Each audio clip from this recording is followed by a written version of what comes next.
She paid for first class, but the airline decided she didn't belong. What they didn't know was, she wasn't just a passenger, she was the CEO of a company built to hold systems accountable. What happened next didn't just cost them a seat. It triggered a reckoning they never saw coming. Maya Ellison wasn't someone who got flustered easily. At 42, she had learned how to navigate boardrooms, negotiations, and budget reviews with the same calm she used to handle red-eye flights and jet lag. As the founder and CEO of Luminate Insights, a tech-ficid audit firm known for dissecting corporate culture and compliance systems, she knew the power of details and of silence. That's why when she stepped into Denver International Airport that afternoon, dressed in a sleek navy blazer, a cream blouse, and tailored slacks, everything about her presence said, prepared. She held a leather tote in one hand and a first-class boarding pass in the other. She had just texted her assistant to double-check her hotel check-in in Palo Alto, where she was scheduled to meet a potential European investment partner the next morning. Maya didn't like wasting time. She moved through TSA pre-check-in under 10 minutes, no checked bags, no delays. Her assistant had secured seat 3A, a window, just how Maya liked it. Some peace and quiet before a high-stakes pitch, but as she approached the gate, standing in the priority boarding lane with only a couple of other passengers, her momentary peace was broken by a voice that carried more authority than necessary. "Ma'am, I need to see your boarding pass again." The tone wasn't casual. It was clipped, preloaded with the assumption that she didn't belong where she was standing. Maya looked up, mid-text, and met the eyes of the gate agent. A white man in his early 30s, with a tight jaw and the kind of confidence that comes from never having to explain yourself. His name tag read, Brent. Without breaking eye contact, Maya offered a professional smile and handed him the pass. "Of course," she said evenly. He studied it just a second too long. "And your ID?" Her brow lifted, but she nodded, reaching into her tote. "Sure." As Brent examined the documents, Maya glanced around. The line wasn't crowded, just one elderly couple ahead and a man in cargo shorts behind her, tapping away on his phone with a smoothie in hand. The waiting area buzzed with quiet conversation and the occasional airport announcement. Everything had been smooth until now. Brent's eyes scanned her ID again before flicking up to her face with a look she'd seen too many times before. Not curious. Not official, measured. "Are you sure you're in the right line, ma'am?" She blinked, then let out a soft breath. Not quite a laugh, not quite a sigh. "Yes," she said, clearly and calmly. "That's what my ticket says." Brent's jaw ticked. He glanced at the screen beside him, then back at her. "Looks like there's been a seat reassignment," he said, without meeting her eyes. "I'm going to need you to step aside while we sort this out." Maya didn't move. "Excuse me," she said. "That man," she nodded toward cargo shorts, who had just walked straight down the jet bridge, "was just allowed to board without showing anything. And he's sitting in seat 3A. My seat." Brent finally looked at her, but not with concern. More like she was causing a disruption. "Ma'am, please step aside." Maya didn't argue. Not because she agreed, but because she had learned painfully and repeatedly that being a black woman who pushed back in public came with costs no one else seemed to carry. She stepped off to the side, phone still in hand. She opened her messages, hovered her thumb over the contact labeled Troy, legal, and took a deep, centering breath. The same breath she'd taken in a conference room in Boston when a client assumed she was the assistant, not the founder. The same breath she'd taken at a venture forum in Miami when someone asked her if she really understood the math behind her own analytics. Same breath, new city. But this time, something inside her said, "Not today." "Is there a supervisor I can speak with?" she asked, calm but firm. Brent exhaled sharply, like she'd just asked him to recite Shakespeare. "Like I said, ma'am, there's nothing I can do." "I didn't ask what you could do," Maya said, her voice steady. "I asked for your supervisor." A pause, then, reluctantly, a woman appeared from behind the counter, Her badge read Heather. She looked to be in her late 30s, hair pulled into a tight ponytail, glasses perched low on her nose. She wore a professional smile that didn't quite reach her eyes. "Hi, I'm Heather. I understand there's an issue with your seat?" "No issue," Maya said. "A mistake. I purchased 3A, confirmed it at check-in, presented both my ID and boarding pass here. That man," she pointed again toward the jet bridge, "just boarded with it, no questions, no ID check." Heather turned to the computer and began typing. Brent shifted his weight behind her, clearly irritated. "I do see 3A listed under your name, but—" "The system updated," Heather said carefully. "It shows reassigned." "Without notifying me?" Maya asked. Heather didn't answer. "Be honest," Maya added. "He didn't even show his ID, did he?" Heather hesitated. "I understand your frustration." "No," Maya said, not raising her voice, but letting the air shift around her. "You don't. You understand how not to escalate. That's different." Heather's smile faltered. "Unfortunately, first class is now full, but we can offer you a premium economy seat and a voucher." Maya laughed softly. "A voucher?" She tilted her head. "You just told a black woman in front of an entire boarding area that she doesn't belong in the seat she paid for, gave it to someone else, and now you want to hand her a coupon like it's a grocery store." Silence stretched. Passengers nearby had gone still. Brent was pretending to look at the monitor. Heather was chewing the inside of her cheek. Maya knew they were hoping she'd walk away. Be quiet, be professional, be invisible. She looked down at her phone. Then, slowly and deliberately, she pressed the call button. "Troy," she said when the voice answered, "I need you to pull the North Aero DEI contract, confirm whether they're still in compliance, and prep an emergency call with legal and compliance leads. I want it within the hour." A beat passed. Then, "Understood," Troy said. Maya ended the call. Heather's eyes narrowed slightly. Brent went pale. Maya turned back to them, voice composed but sharp. "I'll wait here while you figure out how this is going to play out. But I'm not going anywhere." A young woman from the next gate, maybe early 20s, maybe watching the whole thing unfold, walked over quietly and handed Maya a bottle of water. No words, just a nod. Maya accepted it with a soft thank you and sat down, tote by her feet, heels crossed. She no longer had her seat, but what the airline didn't realize yet was that they no longer had her silence. And that, as they were about to learn, came with a much bigger cost. Maya sat in the airline lounge, the bottle of water still cool in her hand, her tote by her feet, her legs crossed at the ankle. Composed on the outside, but the storm was already forming. The plane she should have been on had just taxied away from the gate, the seat she paid for, 3A, occupied by someone who had never even been asked to show ID. She didn't cry. She didn't curse. She simply opened her laptop. The connection was strong. So was her intention. 10 minutes later, a Zoom window blinked open. 3 faces appeared. Troy, her legal director. Lena, her head of operations, and Marcus, director of data systems. "You're early," Lena said, scanning Maya's face. "Everything okay?" Maya's voice was calm, almost too calm. "They gave my seat away." Silence.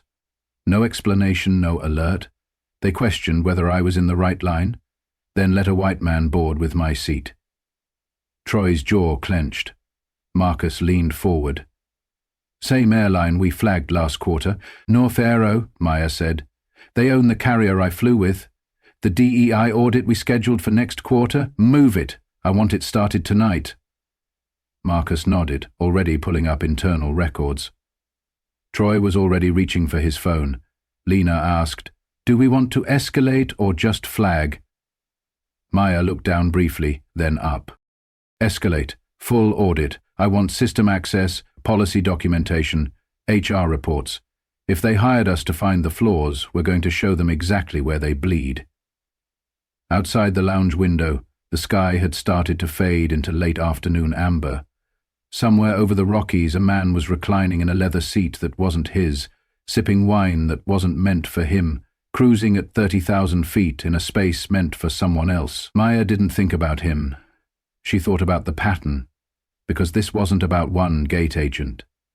It wasn't even about the supervisor who offered her a voucher like it could patch the sting of being publicly dismissed. This was a system, a quiet, well-oiled one, that had spent decades deciding who deserved access and who should be quietly rerouted. And now it was under review. Marcus worked quickly, cross-referencing internal compliance records and prior HR filings. "We're already seeing trends," he said. 17 separate incidents in the past year at various gates, most involving reassigned seating or extra ID checks for black passengers. 7 of those involved women. "Flag every one of them," Maya said, "and find me the policy documents they submitted for public contract eligibility. We're going to make sure their paperwork is as airtight as their image." Meanwhile, she was unaware that in the very terminal she had been dismissed in, someone had been recording. A short, shaky video had already hit social media, just a minute or so long, capturing her calm refusal to step away, the condescending tone of Brent, the indifference in Heather's face. No music, no edits, no hashtags. Just raw footage of a woman being told, implicitly and explicitly, "You don't belong here." But the internet knew what to do with that. The video gained traction fast, carried by one retweet, then another, then hundreds. It wasn't anger that drove the virality. It was familiarity.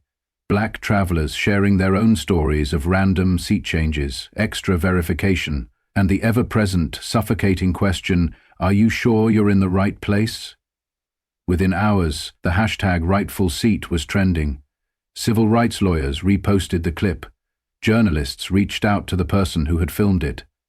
Activists dissected the silent mechanics of how systems protect themselves. But Maya, she didn't say a word online. She didn't need to. Her team was already gathering receipts that would say more than outrage ever could. By the next morning, Luminate's internal dashboard had been updated with full audit access. Through a DEI partnership agreement signed months ago, Maya's firm had back-end clearance to the airline's compliance logs.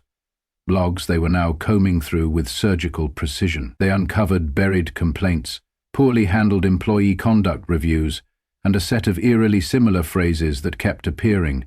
The passenger became upset when asked to confirm ID, boarding priority confusion, customer behavior labeled as non-compliant. It was a pattern dressed in politeness but soaked in bias. "They've been hiding behind policy language," Lena said, "but the algorithm flags don't lie. They're disproportionately scrutinizing passengers who look like you, Maya." "Then we show them," Maya replied. "All of it." By noon, Troy had drafted a formal notice to North Aero's Executive Compliance Board. Preliminary audit findings indicate potential systemic inequities in boarding procedures across multiple hubs. Immediate internal review is advised. Failure to respond within 48 hours may impact contract status and public partnerships. Attached were data tables, employee statements, unresolved incident reports, and time-stamped footage, none of which needed an opinion to make an impact. The numbers told the story. And they were damning. The airline, now fully aware of the rising tide, went into damage control. PR teams scrambled. The video had already hit major news outlets. Some execs advised issuing a formal apology, others wanted to clarify procedures.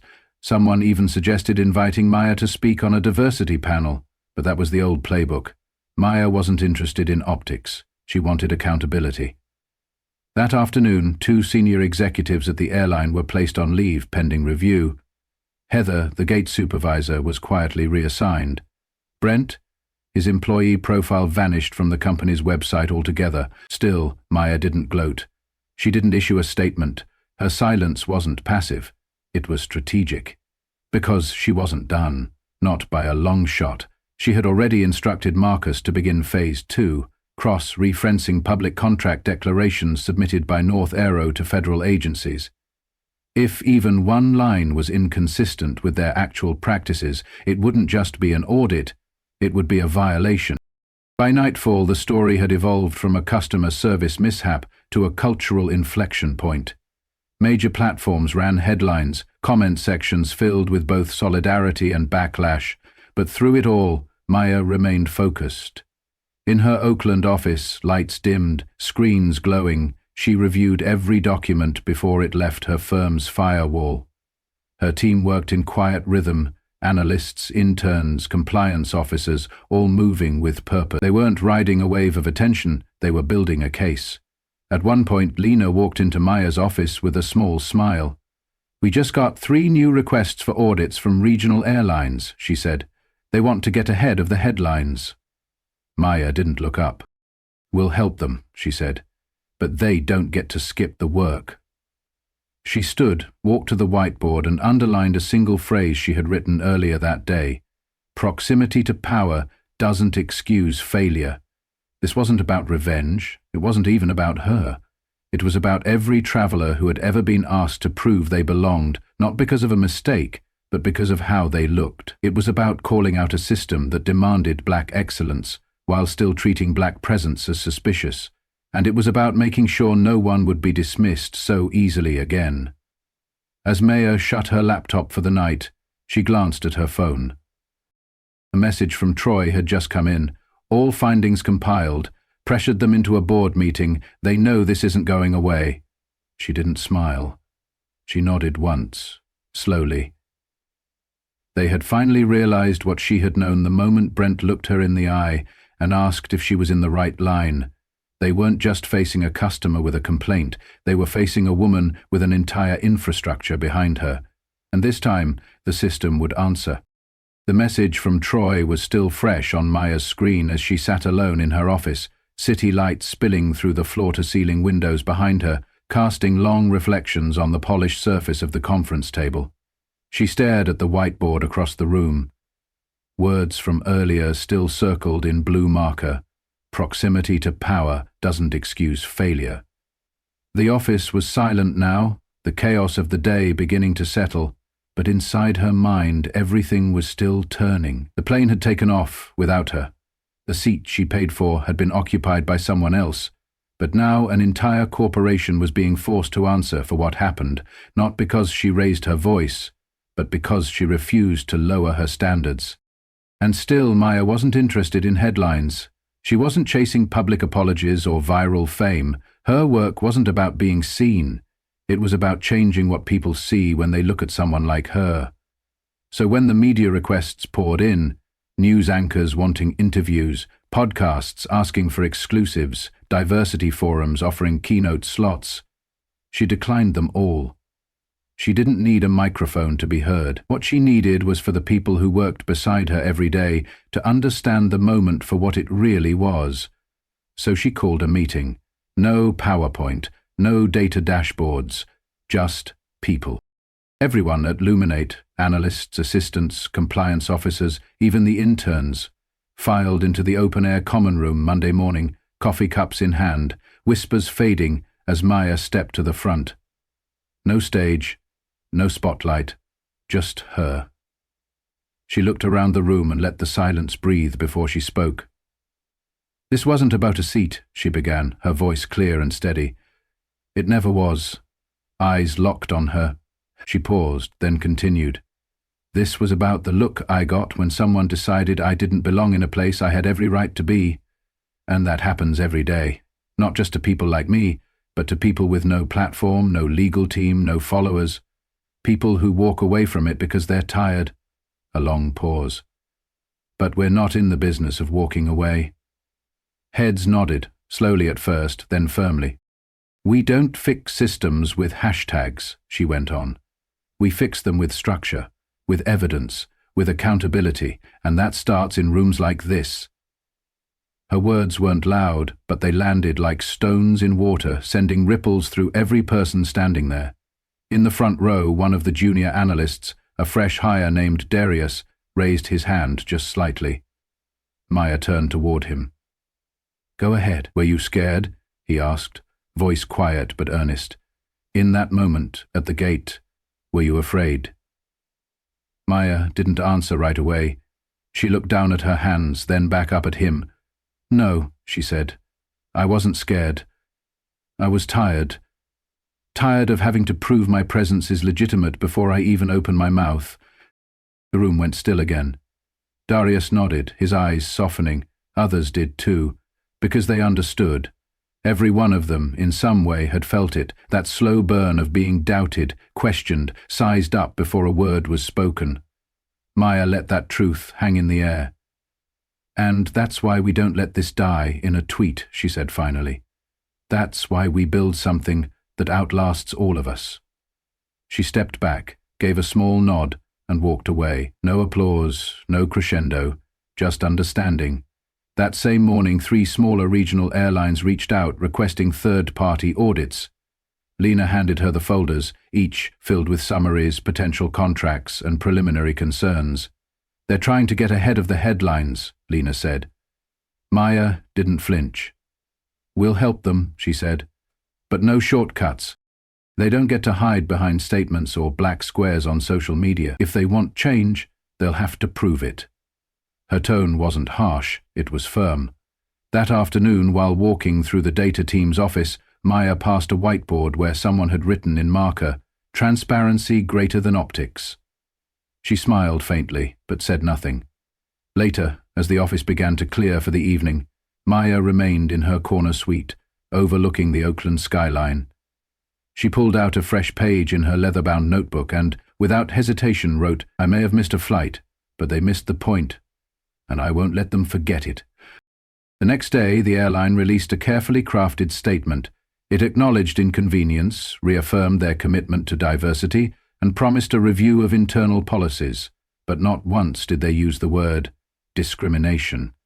It was the one word they avoided at all costs. Maya stared at the press release from across her desk, lips pressed into a firm line. Across the room, Lena muttered, "Still not saying it." "They can't," Maya replied quietly.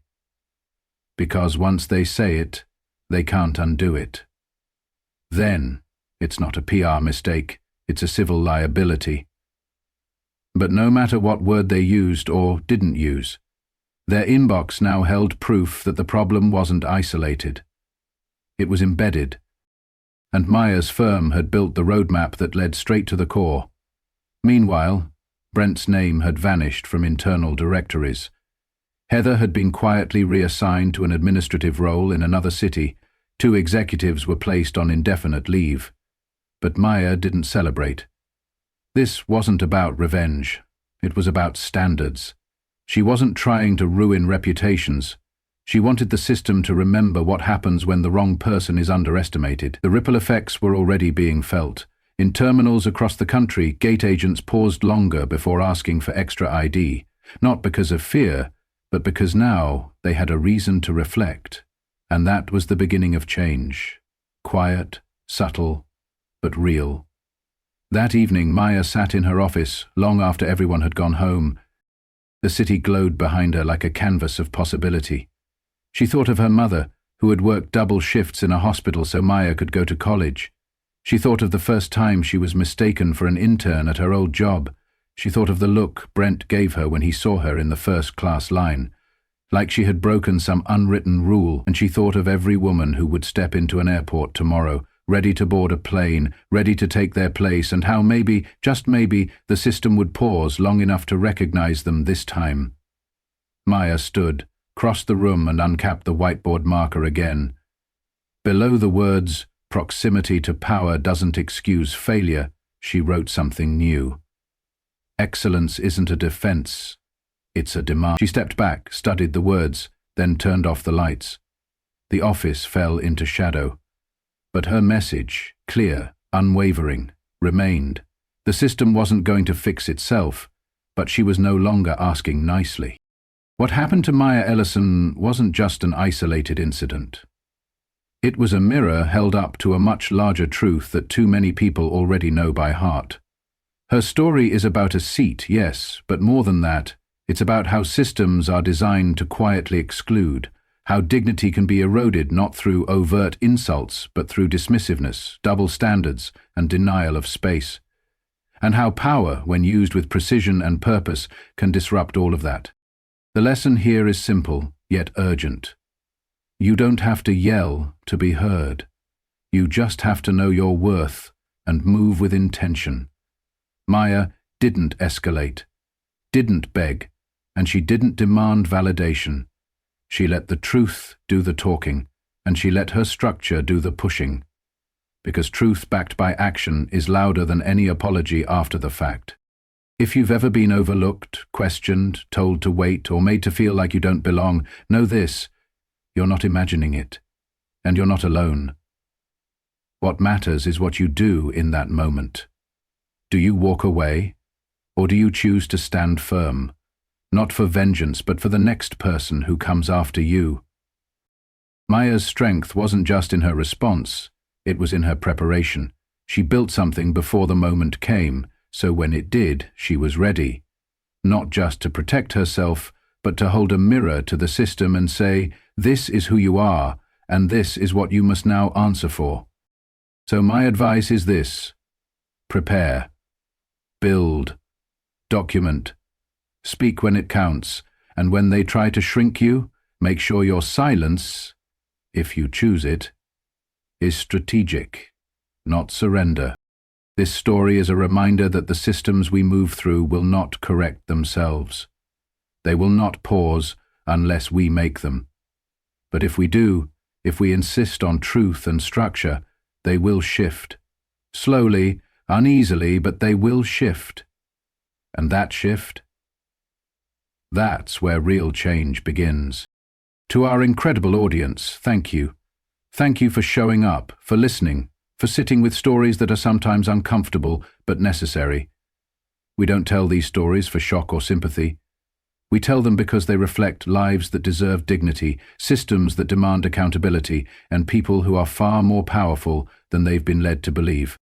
If this story spoke to you, please share it. Let it reach someone who might need a reminder that their voice matters, their experience matters, and they don't have to accept less just to keep the peace. From all of us here at US Justice Story, thank you for being part of this community. Together, we hold the line. Together, we push forward. And together, we make sure these moments don't fade. They fuel change. Until next time, stay strong, stay loud, and always stay just.